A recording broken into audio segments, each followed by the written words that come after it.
हरिओम। नमस्कार मित्रों, सबको हार्दिक स्वागत करते हुए आज मैं सिद्धार्थ गौतम के विषय में बताने जा रहा, जो अपने त्याग से, अपने ज्ञान से भगवान बुद्ध कहलाए। सिद्धार्थ गौतम का जन्म लुम्बिनी, नेपाल में ईस्वी पूर्व 563 में जन्म हुआ था। उनकी माता का नाम है माया देवी, जो कुलीय वंश की राजकुमारी थी। बुद्ध के पिताजी हैं शुद्धोधन, एक छोटे राज्य के राजा थे। बुद्ध का विवाह भी हुआ था। बुद्ध की पत्नी का नाम है यशोधरा, उनसे एक पुत्र का भी जन्म हुआ था। पुत्र का नाम राहुल। बाल्यकाल में ही ज्योतिषियों ने बताया था बुद्ध एक दिन घर छोड़ के चला जाएगा। इसकी जन्म कुंडली में बहुत बड़ा संन्यास का योग बना हुआ, इसलिए सिद्धार्थ गौतम को आप गृहस्थ बंधन में न बांधे, ऐसा कहकर के ज्योतिषी चले गए। लेकिन राजा शुद्धोधन अत्यंत चिंतित हो गए। सन्यासी व्यक्ति तब बनता है जब संसार के दुखों को जान लेता है। इसलिए बुद्ध को हमें राजमहल के अंदर ही बंद करेंगे, जहां बुद्ध को संपूर्ण सुख सुविधाएं दी जाएगी। सिद्धार्थ जब तक दुख कष्टों को नहीं देखेगा तब तक घर त्याग करके नहीं जाएगा। ऐसा सोच करके सिद्धार्थ के लिए संपूर्ण राजसी ठाटबाट से प्रबंध कर दिया गया। सिद्धार्थ घर के अंदर ही रहे। उनका विवाह भी हुआ घर के अंदर ही हुआ, महल के अंदर ही हुआ। उनका पुत्र भी हुआ, महल के अंदर ही हुआ। लेकिन एक दिन बुद्ध को लगा, मुझे लोग घर से बाहर क्यों नहीं निकाल रहे। एक दिन मुझे घर से बाहर निकलना चाहिए। सुरक्षा कर्मी लगे रहते हैं, मुझे घर से निकलने नहीं देते। एक दिन अचानक सिद्धार्थ राजमहल से नगर की ओर निकल पड़े। नगर की ओर निकलते ही सिद्धार्थ ने एक वृद्ध व्यक्ति को, जर्जर शरीर से युक्त व्यक्ति को, हाथ में लाठी है, ऐसे व्यक्ति को देखा। तो सिद्धार्थ ने किसी को पूछा, ये क्या है, ये कौन है, ऐसा क्यों हो गया ये व्यक्ति।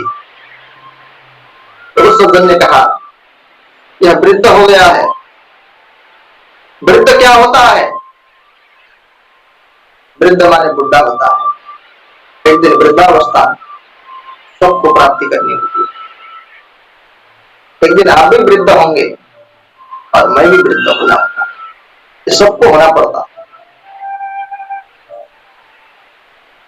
बुद्ध सोचने लगे, सोचने पड़ गए, मनुष्य को बुढ़ा भी होना पड़ता। बुद्ध आगे बढ़े। एक घर के बाहर तख्त पर एक बीमार व्यक्ति लेटा हुआ है, उसकी सांसें फूल रही है। तो उसके मुंह से नाक से कफ वात पित्त विकार बाहर निकल रहा है। कुछ वैद्य लोग आसपास बैठे हुए हैं, घर के लोग पत्नी पुत्र आदि उसकी सेवा में लगे हुए हैं। उस बीमार को व्यक्ति को देख करके सिद्धार्थ ने पूछा कि क्या है, ये कौन है, इसको क्या हो रहा है। लोगों ने बताया कि बीमार हो गए,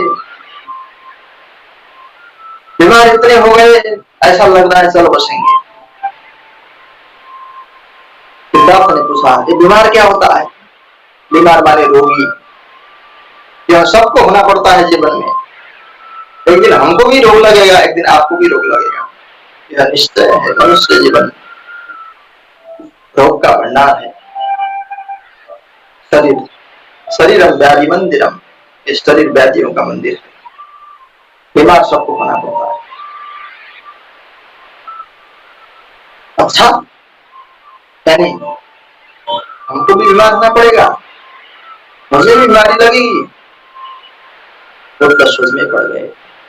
बुद्ध ने दुख कष्टों को कभी देखा। बुद्ध आगे बढ़े।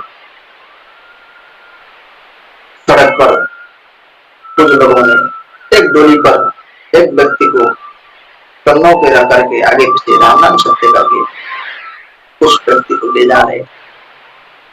राम नाम सत्य, राम नाम सत्य बोल रहे। बुद्ध ने पूछा किसी को कि क्या है, किसको ले जा रहे हैं, कहाँ ले जा रहे हैं। डोली में चढ़ा हुआ है बड़े ठाड़ बाट से। उस सज्जन ने बताया सिद्धार्थ ठाड़ बाट से चढ़ा हुआ नहीं है, ये मनुष्य है आप और हम जैसे। इसकी मृत्यु हो गई, ये मर गया, इसको मसान घाट में जलाने के लिए ले जा रहे हैं। बुद्ध चौंक गए। बुद्ध सोचने लगे मरना भी पड़ता है मनुष्य को। आश्चर्यचकित हो गए, उन्होंने कभी देखा नहीं था मृतक व्यक्ति को भी देखा। बुद्ध उसी समय मन से संन्यास्त हो गए, घर आए। रात को सब लोग सो गए। बुद्ध राजपाट, पिता माता रानी यशोधरा, पुत्र राहुल, सब साम्राज्य को त्याग करके बुद्ध प्रस्थान कर गए। बुद्ध बिहार कर गए। इसलिए बिहार भारतवर्ष में बिहार प्रांत है जहां बुद्ध ने बिहार किया, इसलिए इसका नाम बिहार हुआ। बुद्ध को एक संत मिले हैं जिसको बुद्ध ग्रंथों में बुद्ध के प्रथम गुरु कहा गया, अलार कलाम जिनका नाम। कई सालों के बुद्ध के त्याग, बुद्ध की तपस्या, बुद्ध ज्ञान, बुद्ध के चिंतन से बोध गया में बिहार में है बोधि वृक्ष के नीचे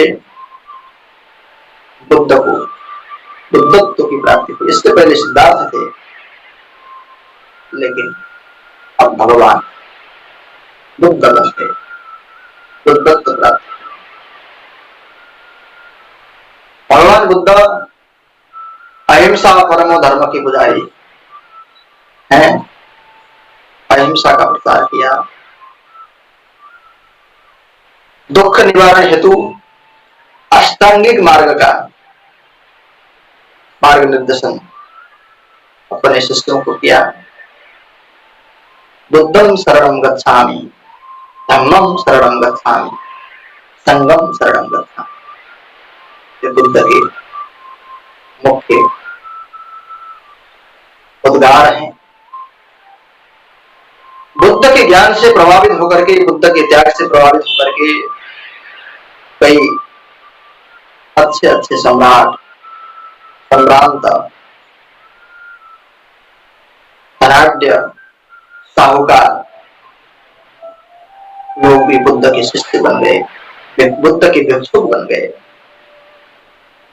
बुद्ध के शिष्य बनने के लिए कोई भी आता था तो बुद्ध कहते थे पहले 3 महीने तक मसान घाट में वास करो, क्योंकि मसान घाट में जब मुर्दे को जलते हुए देखोगे, लगातार देखोगे, तुम्हें वैराग्य की प्राप्ति होगी, तब तुम्हें ज्ञान की प्राप्ति होगी। ये बुद्ध का ये नियम था, शिष्य बनाने से पहले परीक्षण करना, शिष्य का परीक्षण करना उनका नियम।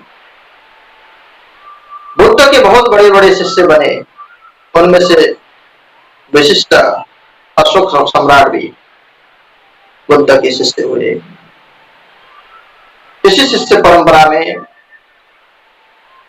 राजाओं में मौर्य काल में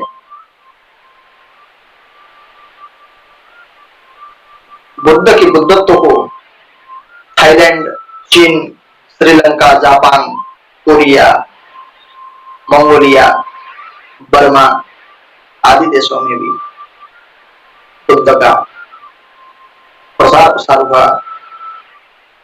बुद्ध के अनुयायी अभी संसार में बहुत हैं। बुद्धं शरणं गच्छामि, धम्मं शरणं गच्छामि, संघं शरणं गच्छामि।